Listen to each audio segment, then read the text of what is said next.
Mengintip cuan PNS di 2021. Pasti happy baca ini. Dikutip dari CNBC Indonesia, edisi 8 Desember 2020. Sebelum kami lanjutkan, bagi teman-teman yang belum subscribe, silahkan klik subscribe di channel ini agar tidak ketinggalan info-info terbaru yang akan kami bagikan melalui channel ini. Terima kasih. Oke, kita lanjut.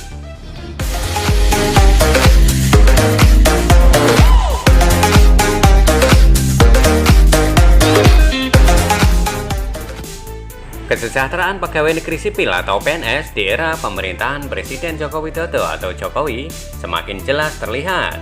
Sejumlah kebijakan yang akan ditempuh ke depan memberikan jaminan PNS bisa hidup lebih bahagia.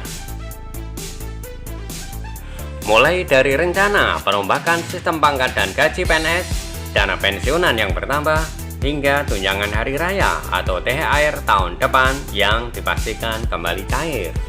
Berikut bukti cuan PNS tahun depan. Pandemi COVID-19 sepertinya tidak berpengaruh pada pemasukan pegawai negeri sipil atau PNS. Sebab di tengah kondisi sulit ini, PNS masih mendapatkan tunjangan hari raya atau THR dan gaji ke-13. Untuk tahun ini, komponen untuk kedua gaji tersebut tidak diberikan secara penuh, yakni tidak menghitung tunjangan kinerja atau tukin. Selain itu, juga diberikan pada PNS level eselon 3 ke bawah. Namun, untuk tahun depan, gaji ke-13 dan THR akan kembali diberikan secara penuh tanpa potongan. Hal ini dipastikan oleh Kementerian Keuangan.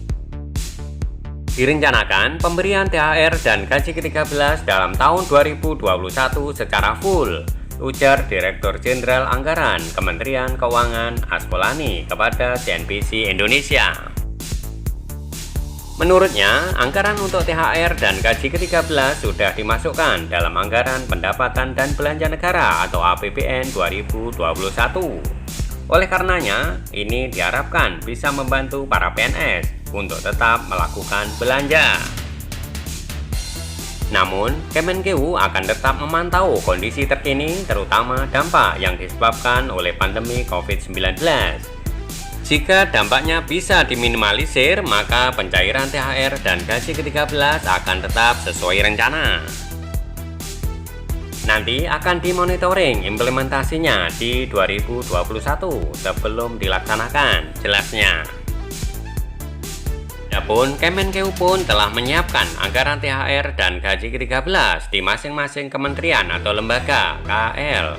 Sehingga tahun depan KL hanya tinggal melakukan penyaluran.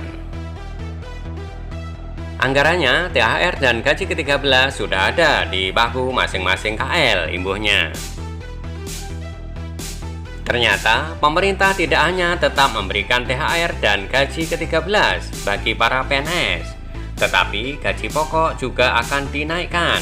Ini sejalan dengan perombakan aturan pangkat dan komponen gaji PNS yang saat ini tengah dilakukan pemerintah.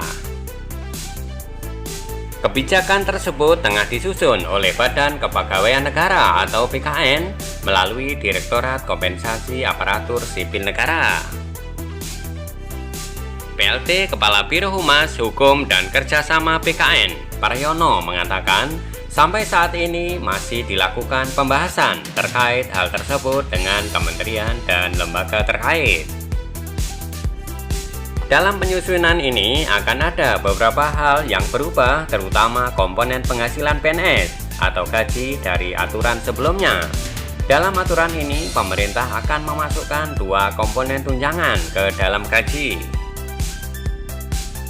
Nantinya, tunjangan keluarga dan tunjangan jabatan ini akan dimasukkan dalam gaji, ujarnya kepada CNBC Indonesia. Dengan masuknya komponen tunjangan ini, maka dipastikan gaji pokok PNS mengalami kenaikan atau bertambah dari penghitungan saat ini. Saat ini, komponen gaji PNS yang berlaku adalah gaji dan tunjangan. Tunjangan mulai dari tunjangan kinerja, kemahalan, jabatan, dan keluarga yang terpisah dari gaji. Dengan aturan ini, maka nantinya penghitungan penghasilan menjadi tunjangan kinerja dan kemahalan saja. Adapun tunjangan kinerja didapatkan dari capaian kinerja, sedangkan tunjangan kemahalan didasarkan pada indeks harga yang berlaku di daerah masing-masing. Jadi, tunjangan yang ada hanya tunjangan kinerja dan tunjangan kemahalan jelasnya. Selain itu, penggajian PNS ke depan juga akan diubah menjadi berdasarkan jabatan, di mana saat ini penggajian dilakukan berdasarkan pangkat. Kalau berbasis pangkat, dimanapun ditempatkan, gajinya mengikuti. Tapi kalau berbasis jabatan, kalau dia pindah, gajinya bisa lebih besar atau lebih kecil tergantung grade jabatan setelah dilakukan evaluasi jabatan, imbuhnya. Demikian info terkini kali ini. Sekali lagi kami ingatkan, bagi teman-teman yang belum subscribe, silakan klik subscribe di channel ini agar tidak ketinggalan info-info terbaru yang akan selalu kami bagikan melalui channel ini. Sampai jumpa pada video-video kami berikutnya. Terima kasih.